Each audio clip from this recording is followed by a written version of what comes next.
Silence. మిత్రులు,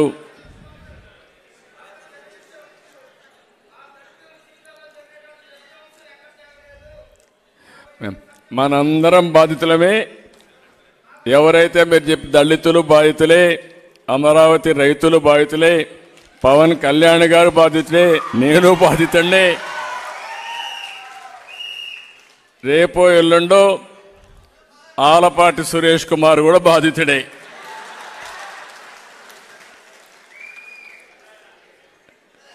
గౌరవనీయులు జనసేన అధినేత పవన్ కళ్యాణ్ గారు, సభాధ్యక్షులు గౌరవనీయులు ఆర్వి రామారావు గారు, సిపిఐ జనరల్ సెక్రటరీ గౌరవనీయులు రామకృష్ణ గారు, అమరావతి ఉద్యమానికి అధ్యక్షులు, రాష్ట్ర ఉద్యమ అధ్యక్షులు శివారెడ్డి గారు, ముప్పాళ్ళ సుబ్బారావు గారు, పోతుల బాలకోటే గారు, ఈ పుస్తకాన్ని బ్రహ్మాండంగా ఒక మాటలో చెప్పాలంటే అందరూ ఈ పుస్తకాన్ని గురించి బాగా పోడారు, వాస్తవాలు చెప్పారు. కానీ ధైర్యంగా ముందుకొచ్చి 5 సంవత్సరాల్లో జరిగిన సంఘటనలు జరిగినట్టు చెప్పిన ఏకైక వ్యక్తి ఆలపాటి సురేష్ కుమార్ గారు. పేరు కూడా మనం చూస్తే ఈ పుస్తకం పేరు విధ్వంసం. ఇది కేవలం పుస్తకం కాదు, ప్రభుత్వాన్ని సమాజాన్ని దగ్గరగా గమనించిన ఒక జర్నలిస్ట్ ధర్మాగ్రహం. నేను చాలా స్పష్టంగా చెప్తున్నా, ధర్మాగ్రహం. అనేక పుస్తకాలు రాస్తూ ఉంటారు, రాస్తున్నారు కూడా, రాశారు, రాయిపోతారు కూడా. మనం కూడా చాలా పుస్తకాలు చదువుతూనే ఉంటాం. కానీ సమాజ పోకడలపై, విప్లవాలపై, ఉద్యమాలపై పుస్తకాలు రాయడం మనం చూసాం. కానీ దేశ చరిత్రలో తొలిసారి పాలనపై విధ్వంసం అనే పుస్తకం రావడం 40 సంవత్సరాలుగా మొట్టమొదటిసారిగా నేను చూస్తున్నాను. ఒక ప్రభుత్వం, ఒక పాలకుడు రాష్ట్రాన్ని ఎలా విధ్వంసం చేయగలుగుతాడో చెప్తూ ఈ పుస్తకాన్ని రాశారు. ప్రభుత్వం టెర్రరిజంపై చైతన్యపరిచేందుకు సురేష్ గారు ఈ పుస్తకం తేవడం చాలా ఆనందం, అభినందనీయం. ఈరోజు మీరు చూస్తే 19 నుంచి జరిగిన విధ్వంసంపై, అప్రజాస్వామ్య పోకడలపై, దారుణాలపై అన్ని సంఘటనల్ని ప్రస్తావించూ ఎంతో చక్కగా ఈ పుస్తకాన్ని రాశారు. మరొక్కసారి చాలామంది చేయలేని పని ఒక రచయితగా ఆలపాటి సురేష్ కుమార్ గారు చేయడం చాలా గర్వించదగ్గ విషయం. మనందరం కూడా వారికి ఇవ్వగలిగింది అభినందనలు. గట్టిగా చప్పట్లు కూడా అందరూ అభినందించాల్సిందిగా కోరుతున్నాం. ఒక జర్నలిస్ట్గా సమాజాన్ని విభిన్న కోణాల్లో చూస్తారు. నేను రాజకీయ నాయకుడిగా రాజకీయంగా చూస్తాను, ఇంకొక నాయకుడు ఇంకొక విధంగా చూస్తారు. జర్నలిస్ట్ అయితే విభిన్న కోణాల్లో చూసే వ్యక్తి సురేష్ గారు. రాష్ట్రంలో ఉన్న పరిస్థితి ఇక్కడ లేడు, ఆయన హైదరాబాద్లో ఉంటాడు. కానీ ఇక్కడ జరిగిన పరిస్థితిని చలించి తెగించి ఆయన పుస్తకాన్ని రాశాడు.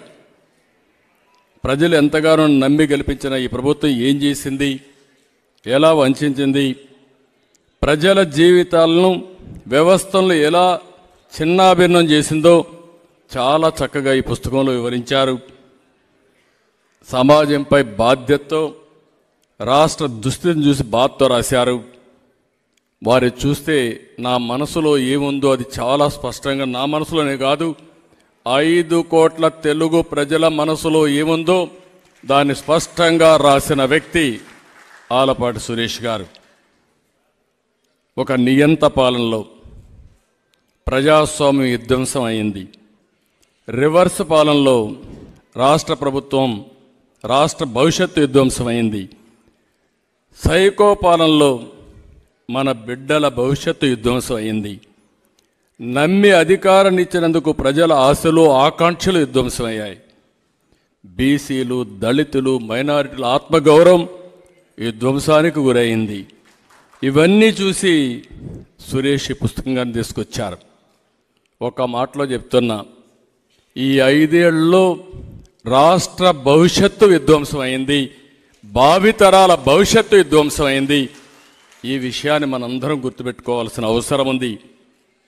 ఒక బ్రాండ్ దెబ్బతింటే ఆ రాష్ట్రం ఏదైనా చూడండి, మీరు ఒక వ్యక్తి కానీ, ఒక సంస్థ కానీ, ఒక రాష్ట్రం కానీ బ్రాండ్ దెబ్బతింటే మళ్ళీ దాన్ని రివైవ్ చేయాలంటే చాలా సమయం పడుతుంది. అలాంటి విధ్వంసం జరిగిందని చాలా స్పష్టంగా వారు చెప్పగలిగారు. 185 అంశాలు ఆయా సంఘటనల్ని వారు ఎంత బాగా తీసుకొచ్చారంటే అంత బాగా తీసుకొచ్చారు. ఒక రాష్ట్ర ముఖ్యమంత్రిని ప్రజలు సైకో అని పిలుస్తారంటే పరిస్థితి అందరం అర్థం చేసుకోవాల్సిన అవసరం ఉంది. ఒక్కసారి తిట్టచ్చు, కోపంలో మాట్లాడచ్చు, పదే పదే నష్టం జరిగిన ప్రతి ఒక్క వ్యక్తి కూడా సైకో సైకో అని చెప్పారంటే అందులో ఎంత యథార్థం ఉందో ఒక సంఘటన. సురేష్ గారిని ఇంకొకదానికి అభినందిస్తున్నా. ఒక వ్యక్తి విధ్వంసం చేసినప్పుడు ప్రజలకు భావితరాలకు గుర్తుండే విధంగా ఆయన రాసిన పుస్తకాన్ని అమరావతి కోసం పోరాడే మహిళలకు అంకితం చేయడం, రైతు మహిళలకు అంకితం చేయడం ఆయన నిజాయితీకి అద్దం పడుతుంది. రాష్ట్రంలో ఉండే ప్రజలందరూ అర్థం చేసుకోవాల్సిన అవసరం ఉంది. దేశంలో, ప్రపంచంలో ఉండే ప్రతి ఒక్కరు అర్థం చేసుకోవాల్సిన అవసరం ఉంది. మామూలుగా ఒక ప్రాజెక్టు కట్టాలంటే భూమి ఇవ్వడానికి ఎవరు ముందుకు రారు. ఒక రోడ్డు వేయాలంటే, ఆ రోడ్డుకు భూమి ఇవ్వాలంటే ఎవరు ముందుకు రారు. అందుకే అనేక చట్టాలను మార్చిన తర్వాత ఈరోజు మీరు చూస్తే లిబరల్గా కాంపన్సేషన్ ఇచ్చి తద్వారా ల్యాండ్ ఎక్విజిషన్ చేసే పరిస్థితికి వచ్చింది.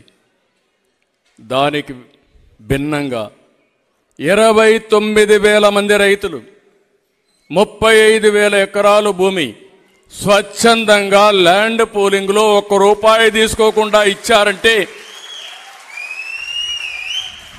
అది ఇక్కడుండే ఒక విధంగా చెప్పాలంటే త్యాగం.